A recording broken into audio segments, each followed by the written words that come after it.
Assalamualaikum warahmatullahi wabarakatuh. Alhamdulillah minggu ini KKN siklus 2 tentang pembelajaran di sekolah pada masa pandemi. Selamat menyaksikan di video selanjutnya. Terima kasih. Saya sedang melaksanakan KKN. Saya meminta waktunya untuk diwawancarai. Boleh, nama ibu siapa? Nama saya Yeni Yuliani Elvasya. Kalau ibu di sini sebagai apa ya? Saya sebagai kepala sekolah sekaligus wali kelas B. Berikan beberapa pertanyaan. Sekarang kan kondisinya lagi daring ya Bu, lagi masa pandemi. Pelaksanaan pembelajaran di sekolah ibu selama pandemi. Sebetulnya seharusnya kan kita melaksanakan pembelajaran daring karena adanya tuntutan dari orang tua dan bagaimana caranya agar sekolah tetap berjalan. Akhirnya ya kita mensiasati dengan cara ada pembelajaran tatap muka di sekolah hanya dengan protokol kesehatan yang ketat. Kali itu. Kalau itu di SIP atau gimana ya Bu? Ya tentunya di shift, jadi sistemnya 2 shift, ada yang jadwal pagi maupun siang. Kita melakukan pembatasan untuk jumlah atau kuantitas siswanya. Persiapan apa saja yang diperlukan selama pelaksanaan pembelajaran di masa pandemi? Yang pertama, otomatis kita harus melakukan kesepakatan bersama orang tua siswa agar saat kita melaksanakan tidak terjadi masalah tentunya ya. Jadi yang pertama yang perlu kita lakukan adalah melakukan kesepakatan dengan pihak wali murid. Yang kedua, persiapan yang dilakukan yaitu prokes ya, protokol kesehatan di sekolah dan edukasi terhadap siswanya tersebut. Karena yang terpenting sekarang yaitu kesehatan, bukan hanya kesehatan siswanya, tentunya kesehatan guru dan orang tua juga di rumah. Iya, kalau kendala yang dihadapi dalam pelaksanaan kegiatan pembelajaran selama masa pandemi itu apa? Nah itu yang biasanya siswa PAUD itu kan cenderung aktif ya.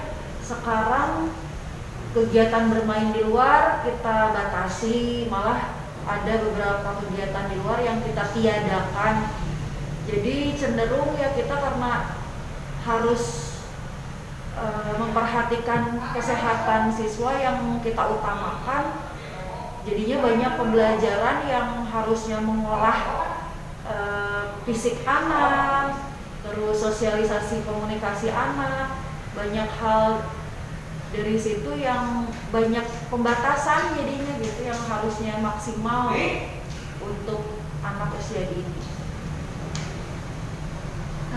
Bagaimana tingkat pencapaian perkembangan anak selama pandemi? Sebenarnya dirasakan buat guru drastis ya, yang awalnya normal kita bisa melihat pencapaian perkembangan anak itu maksimal. Sekarang paling hanya beberapa perkembangan anak yang bisa tercapai. Contohnya kalau motorik mungkin masih bisa ya dilakukan oleh anak, baik di rumah atau di sekolah. Hanya saja yaitu untuk bersamaan dengan semua anak sekaligus gitu ya, kan tidak bisa dilakukan secara serentak, jadi harus masing-masing anak. Sementara untuk anak PAUD itu kan yang diutamakan seperti kemandirian, sosialisasi, ya yang langsung berkiprah kepada alam dan situasi lingkungannya, dan itu jadi terbatas dan akhirnya jadi kendala bagi guru, dan akhirnya juga untuk perkembangan siswa jadi kurang maksimal. Apa saja perangkat pembelajaran atau aplikasi yang digunakan dalam kegiatan pembelajaran di sekolah ini?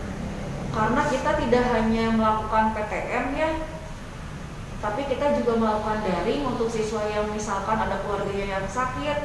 Kalau nggak ada siswa yang sakit, kalau nggak ada orang tua yang di lingkungannya misalkan zona hitam yang banyak tingkat COVID-nya, akhirnya ada orang tua yang memilih untuk daring, kita juga melaksanakan daring dan kita melakukan video pembelajaran misalkan, dan kita menggunakan aplikasi Master, InShoot, sama CapCut. Terus kita juga memanfaatkan WhatsApp, YouTube, Instagram, dan lain sebagainya mungkin. Berarti alhamdulillah ya Bu ya, selama masa pandemi sekolah ini sudah memaksimalkan dalam protokol kesehatannya. Terima kasih Ibu atas waktunya. Ya, sama-sama. Terima kasih banyak juga.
لأجاريهم الناس لست أقلدهم إلا بما يرضيني كي أرضيني سأكون أنا مثلي تماما هذا أنا فقناعتي تكفيني ذاك يقيني لا لا لا نحتاج المال كي نزداد جمالا جوهرنا هنا في القلب تلالا. Assalamualaikum warahmatullahi wabarakatuh. Nama saya Sri Sutriawati dari TK Ceria Sili Asih sebagai Kepala Sekolah dan Guru Kelompok A. Apa saja perangkat pembelajaran atau aplikasi yang digunakan dalam kegiatan pembelajaran?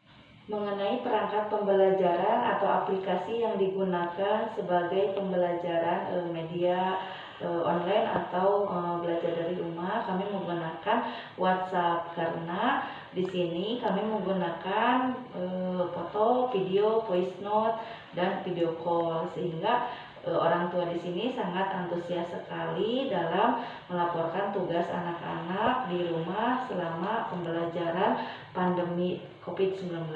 Jadi alhamdulillah untuk pembelajaran di aplikasi WhatsApp ini sangat membantu kami dalam pembelajaran online atau belajar dari rumah. Kemudian pernah kami menggunakan Zoom meeting, cuma tidak terrealisasi dengan baik karena Zoom meeting ini tidak semua orang tua bisa menggunakannya. Kemudian sinyalnya juga harus baik, tetapi di sini mungkin karena sinyalnya kurang bagus untuk Zoom meeting sehingga orang tua juga kesulitan untuk menggunakannya. Dan kami memutuskan untuk pembelajaran BDR ini atau belajar dari rumah menggunakan aplikasi media atau WhatsApp. Jadi melalui voice note, video call, kemudian foto ataupun video yang harus dilaporkan atau tugasnya anak-anak kepada ibu guru. Bagaimana tingkat pencapaian perkembangan anak selama masa pandemi? Mengenai tingkat pencapaian anak sesuai dengan 6 aspek perkembangan, mungkin di sini selama pandemi ini tidak akan tercapai secara optimal karena kita jarang sekali tatap muka, bahkan ya mungkin ada beberapa kali tapi tidak maksimal, sehingga di masa pandemi ini memang secara teori atau secara pembelajaran seharusnya itu untuk anak TK sebetulnya harusnya tatap muka, tetapi karena masa pandemi ini tidak diperbolehkan tatap muka, jadi kita pembelajaran online atau daring atau belajar dari rumah itu memang kurang maksimal karena semua aspek perkembangan yang harus distimulasi kepada anak kita terhambat dengan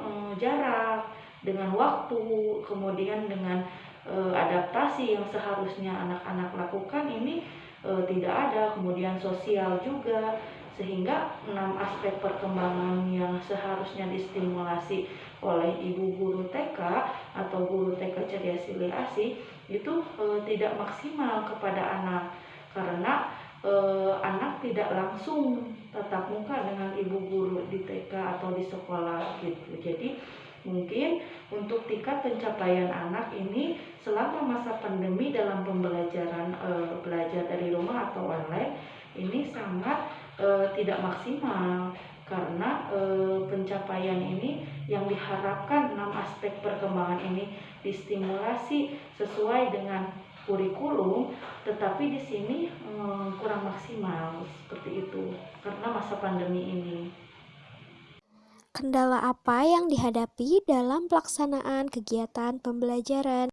Kendala yang dihadapi selama kegiatan pembelajaran di TK Ceria Sili Asih mungkin mengenai sinyal atau kuota orang tua dan juga mungkin waktu, sehingga waktu di sini memang guru TK Ceria Sili Asih membebaskan atau meleluasakan ke orang tua untuk melaporkan tugasnya itu dari jam 8 sampai jam 9 malam.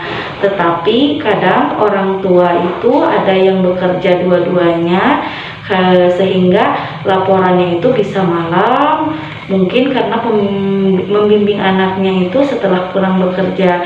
Jadi mungkin itu kendala yang dihadapi TK kami sehingga tidak merata orang tua bisa membimbing anaknya di siang hari.